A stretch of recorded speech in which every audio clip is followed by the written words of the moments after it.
up, YouTube? Welcome back to the channel. Today we have another amusing game for the CDL Super Week Day 7. We are going to be breaking down game 2 today.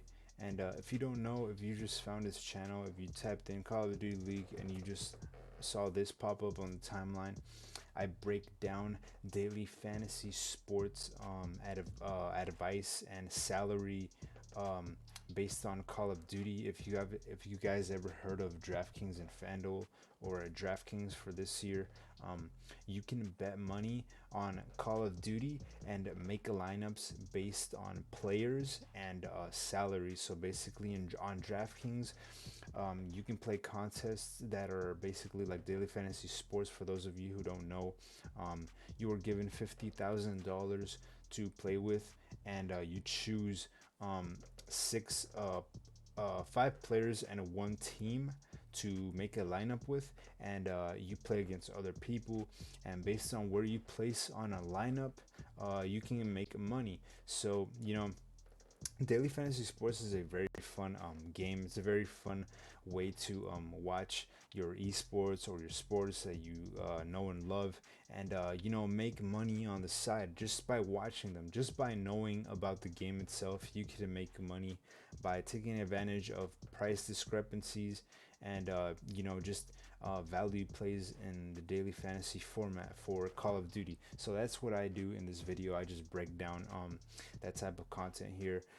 Right now it's only Call of Duty, but I plan to expand in the future.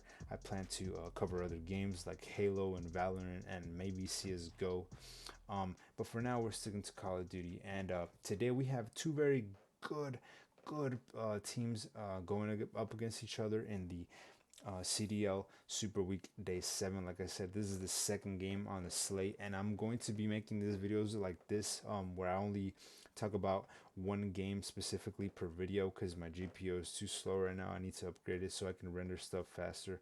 So yeah, for the lines of this game, the Optic Chicago is favored to win minus 250 actually minus 235 points to plus 170 to the Florida Mutineers.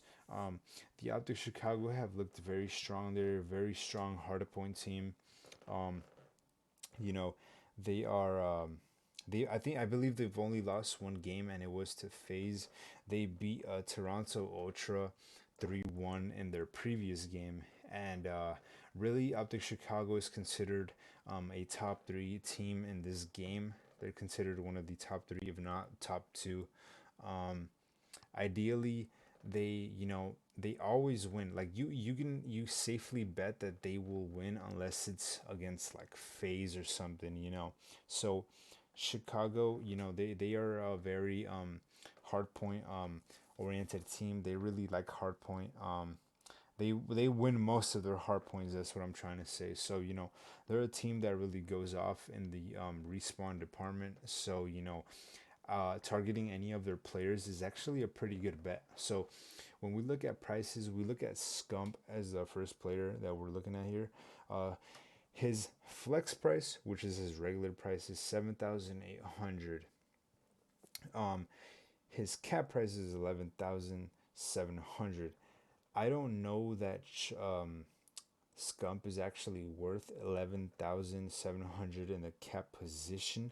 Granted that he hasn't posted upwards of 100 fantasy points since the win against Paris, the first ever win against Paris.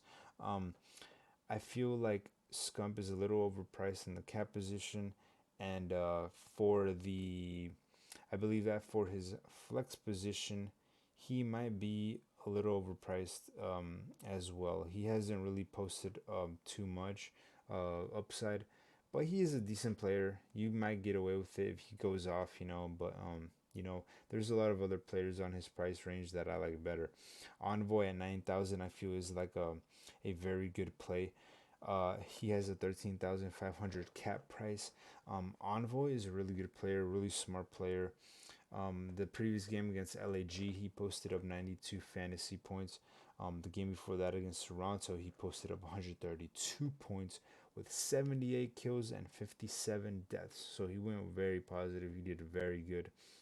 Envoy has a lot of upside, and I really like him at the price tag of $9,000. That's actually the second time he's reached that price tag since the first matchup against Paris.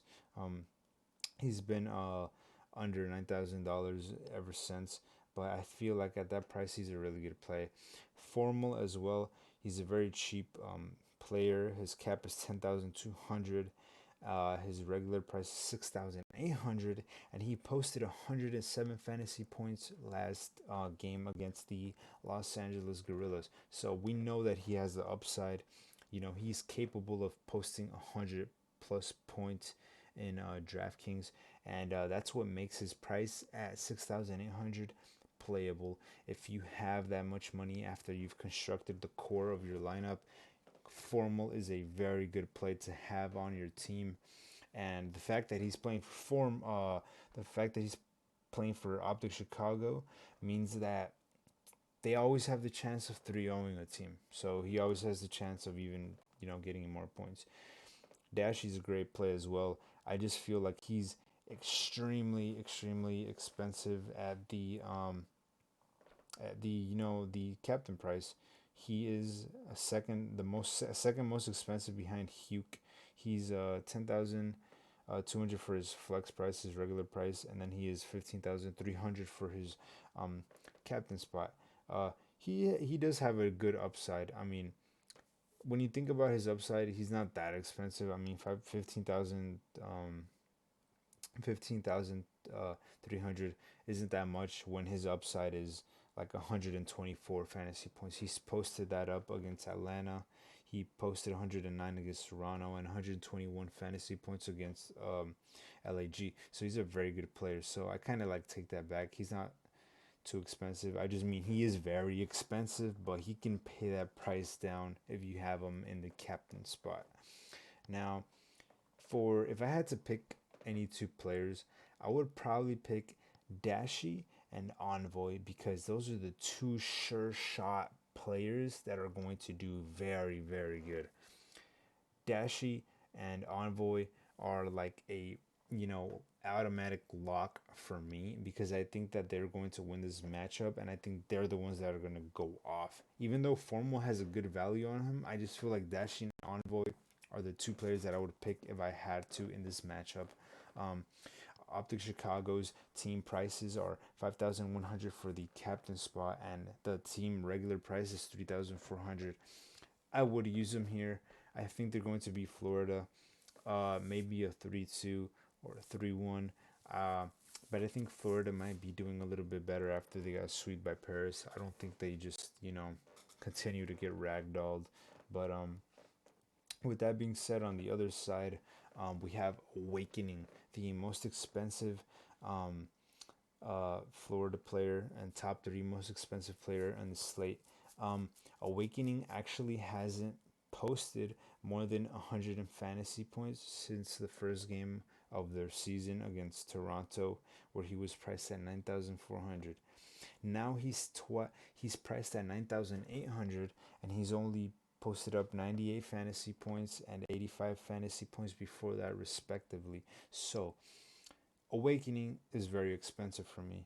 I'm not comfortable paying that price for him. I rather much rather pay $9,000, $800 less for Envoy and many other players than Awakening. Yes, he's a good player, but he hasn't shown that much upside. And if his team isn't helping him win games, I don't feel like he's going to get very much or any very many chances of getting points.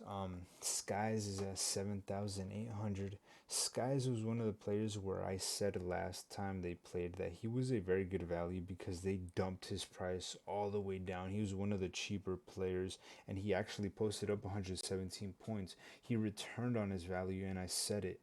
You know, when you're playing Call of Duty Daily Fantasy, it's not so much about who's going to win, it's about how much the price discrepancy is on any given player. Skies is a very good player. He should never be under 6,500 points ever, because if you buy him at that price, if you put him in your lineup, he's always going to return value. He's always going to be a great play on your lineup, regardless of whether he wins or loses. He'd have to do absolutely terrible to not pay off. So he posted 117. I feel like 7,800 is still cheap for him.